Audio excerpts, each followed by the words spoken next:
The ongoing conflict of Nepal has claimed over 10,000 lives and has cost millions in destroyed infrastructure. The conflict has weighed heavily on rural life.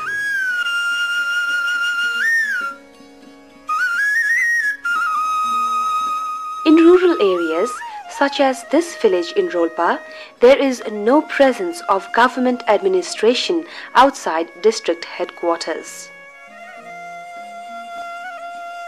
NGOs and development line agencies have withdrawn their projects in fear of insecurity.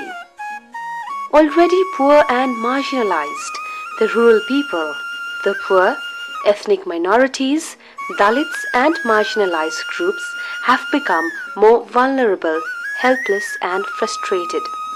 In the face of the escalating conflict, development has become a big challenge. But now, we can see smiles in these faces because of recently started development initiatives such as the Rural Community Support for Social Mobilization for Peace Building from Below, supported by the DFID Nepal.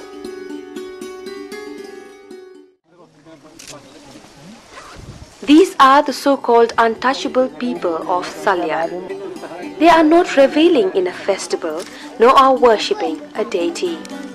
They are simply celebrating the arrival of piped water in their neighborhood. They are merely offering worship to a worldly structure of a tap. In a country where society still segregates human beings into lower and upper castes, the so-called untouchables are still deprived of basic service such as water.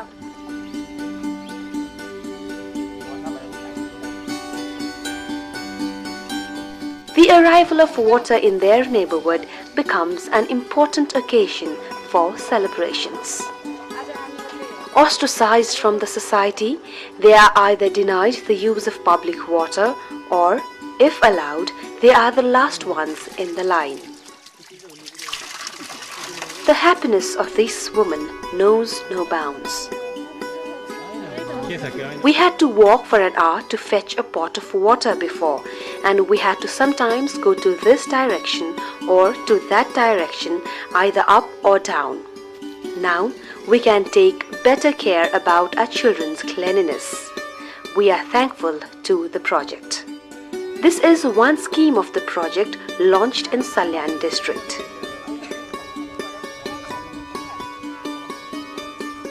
हामी जस्तो गरिब देशका र वर्तमान सन्दर्भमा भन्नुपर्दा त यो द्वन्द्वबाट पीडित This project has contributed to building this infrastructure as per our need and demand.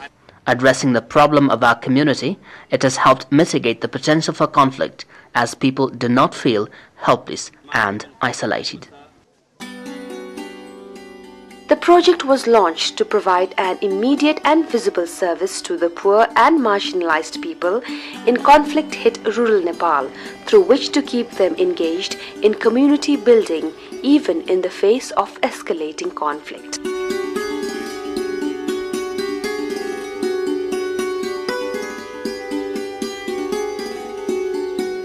The project operates in the districts where the Maoist insurgency pounds hard.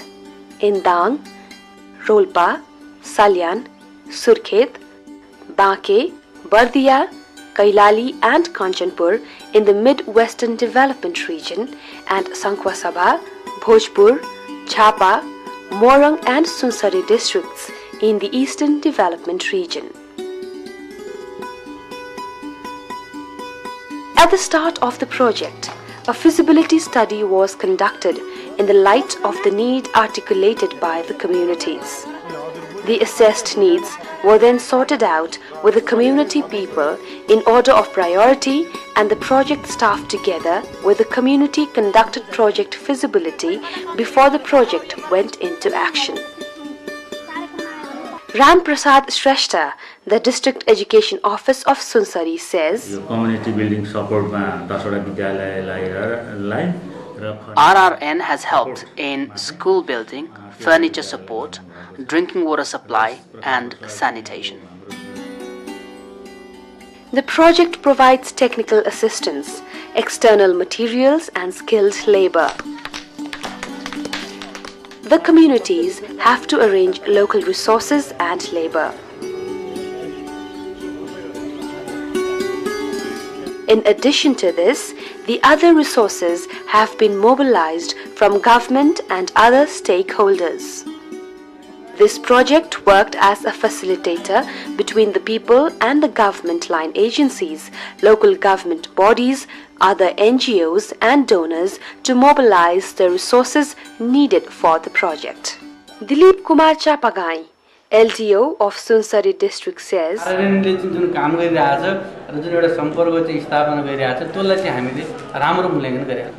we have a very good assessment about what RRN has done for us here.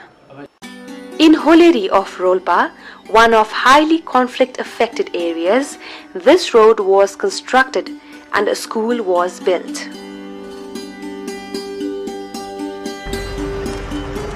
The people who have witnessed a series of fierce encounters between Maoist and government forces cheered the work. In Tharmare in Salyan, the other worst hit place, the project contributed to building road culvert and school buildings. Altogether, 137 school buildings were constructed under this project.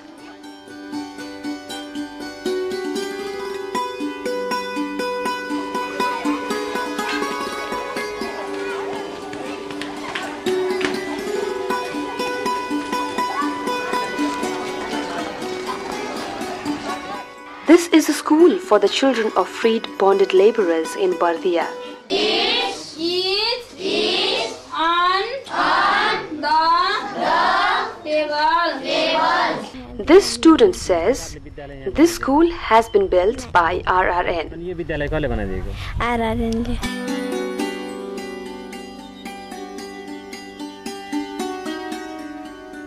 Liberated some 3 years ago, the bonded laborers, the Kamayas, are still living in makeshift homes like these. Although the government passed a law liberating the Kamayas 3 years ago, they are still without homes and have no alternatives for livelihood. The government has not given the land we were promised. We are living in these makeshift homes, says this person, a former Kamaya.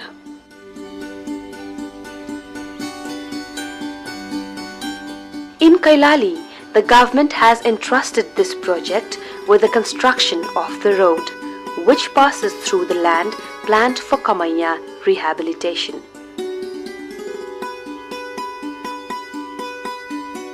This land reform officer of Kailali says,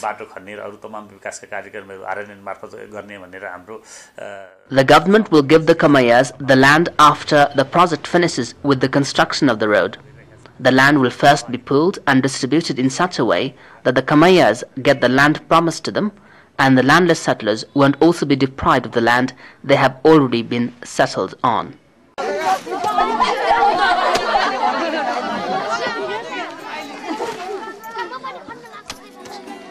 This irrigation canal has been built for former Kamayas staying in government-allocated land in Bardia.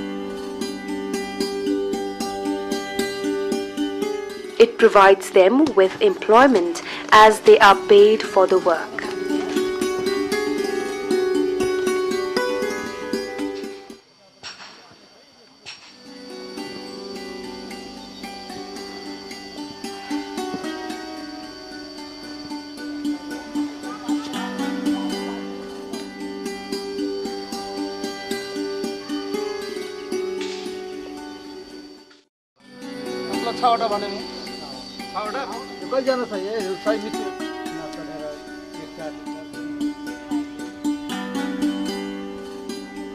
It also provides irrigation facility.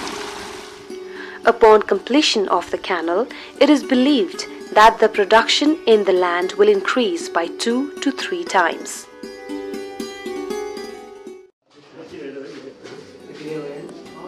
In Kailali, like in other districts, A number of schools have been built at places where children of the ethnic communities, the Dalits and the very poor have no access to education. The effort is towards creating equal opportunities for the extremely poor and the vulnerable. जस्तो कि हाम्रो यहाँ एउटा स्कुलको जो कि बाल बालिकाहरूको लागि भोलिको लागि कर्णधार बनाऊ त्यस्तो खालको सहयोग हामी यो सरहरुबाट र यो संस्थाबाट पायौं. अब के We got a school from this organization. This will brighten the future of our children. नगरपालिकाको वडा अध्यक्ष पनि हुँ म.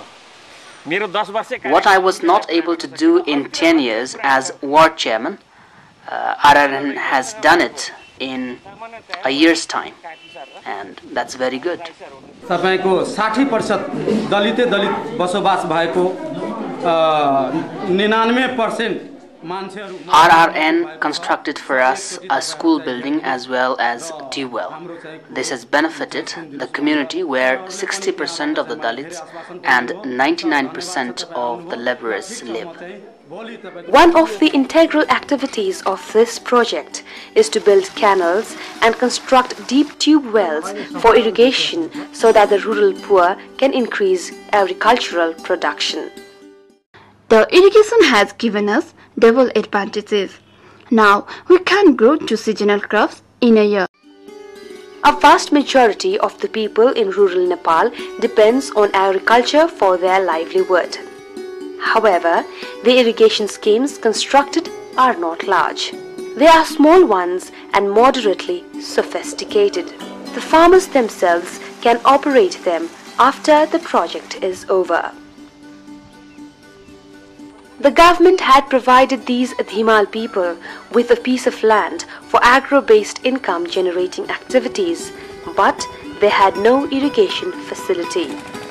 Now, they have deep tube wells installed under this project.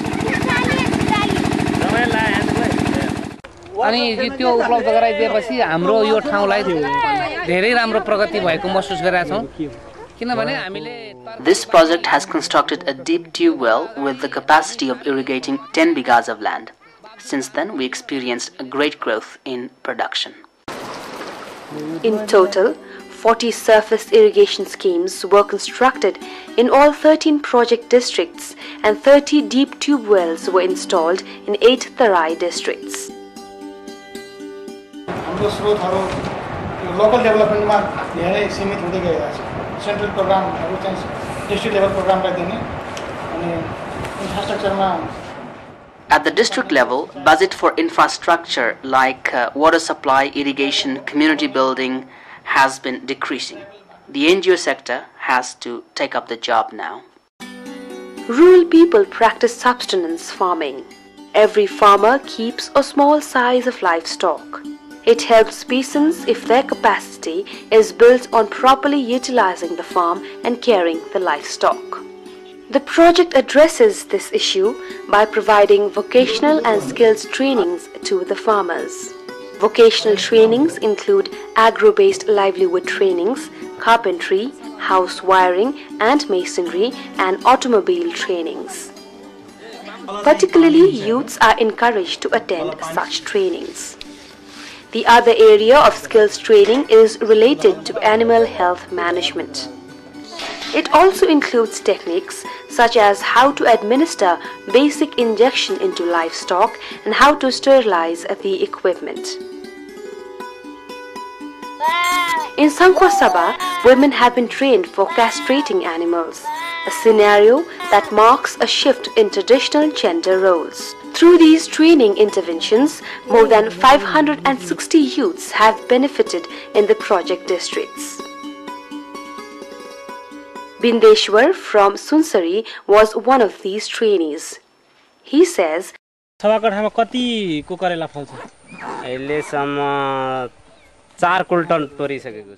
RRN gave the training on vegetable growing, I have produced 4 quintals of bitter gourd.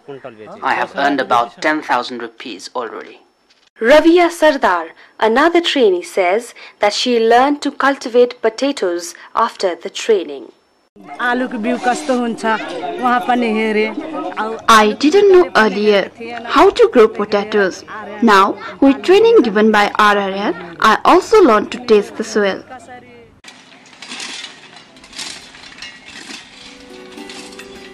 Construction of link roads, foot trails and mule tracks are other activities of the project. Such schemes have been launched where government initiatives seem unimaginable. Under this project, more than 40 kilometers long road has been constructed.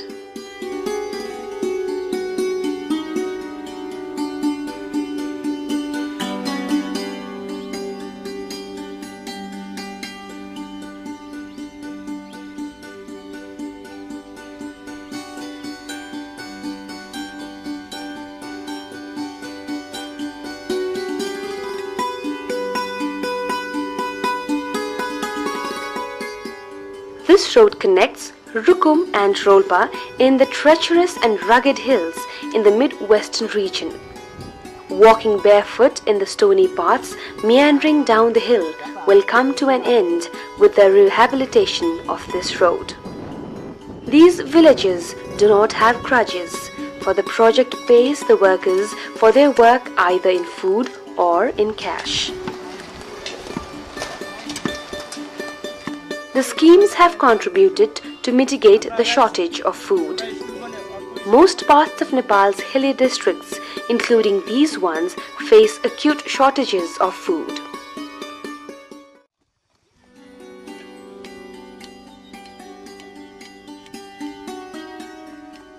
Once this culvert and road comes into operation, the locals in Bardia should not take a detour through India to get to the nearest market and send the children to schools. During rainy seasons, the river inundates, obstructing the movement of the people, which badly affects their day-to-day life. The whole season, they are isolated from the rest of the communities. Landslide and flood control check dams and culverts are constructed under the Food for Work or Cash for Work program. Around 400,000 youths and adults of age 18 to 50 have been employed through these activities in the rural areas. This water hole used to be the source of drinking water for the Kumals, the indigenous ethnic people here in Salyan. Dirty and polluted, the pool of water was the only source of water in the entire village. With fresh water gushing from the tap, the Kumals now have clean drinking water. Yet another heart-curdling story of scarcity of clean drinking water.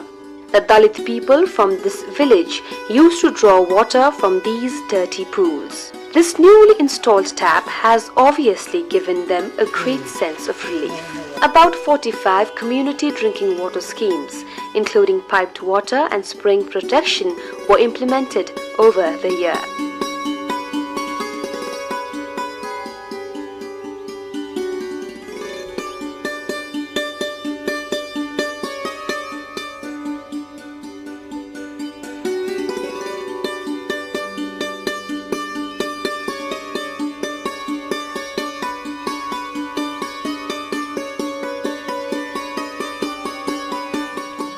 Shallow tube wells and hand pumps have been set up in more than 100 places in the project districts. On top of these, the project also contributing to rural electrification by establishing peltric sets being constructed at 13 places.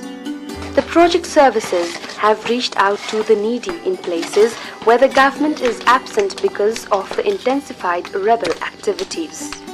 The project has currently mobilized 6 million rupees from the government line agencies in implementing these activities and plans to mobilize further 4 million rupees in the days to come.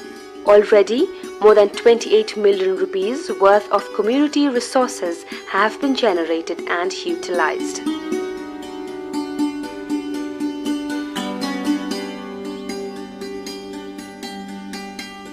The participation of the community people and concerned stakeholders in all stages of the project has been a key to its success.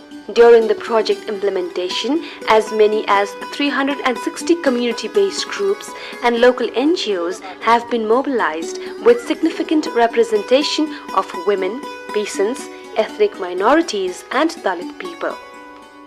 Some leaders have adapted the project approach as a useful tool for the future development endeavors. Geeta Nidhi Raimaji, Mayor of Itari Municipality, says, "Your nature of assistance is very good. The type of assistance you are giving, rather physical than financial, is really worth praising." To ensure the sustainability of the project outcome, human resources have been developed locally. These people, trained on operating and protecting infrastructures, are responsible for ensuring their smooth operation. For their services, they get a small remuneration as decided by the community. At the final stage, every project goes through public auditing, where the stakeholders are told how the resources were spent.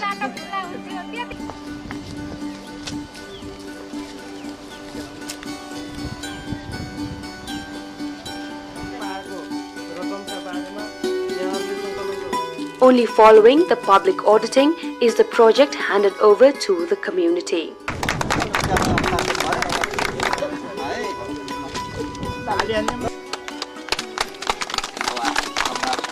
The details of public auditing are, in most of project areas, displayed through notice boards or hoarding boards.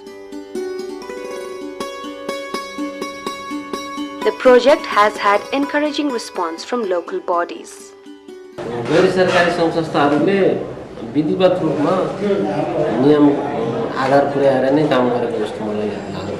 The NGOs are doing development work as per the rules of the government.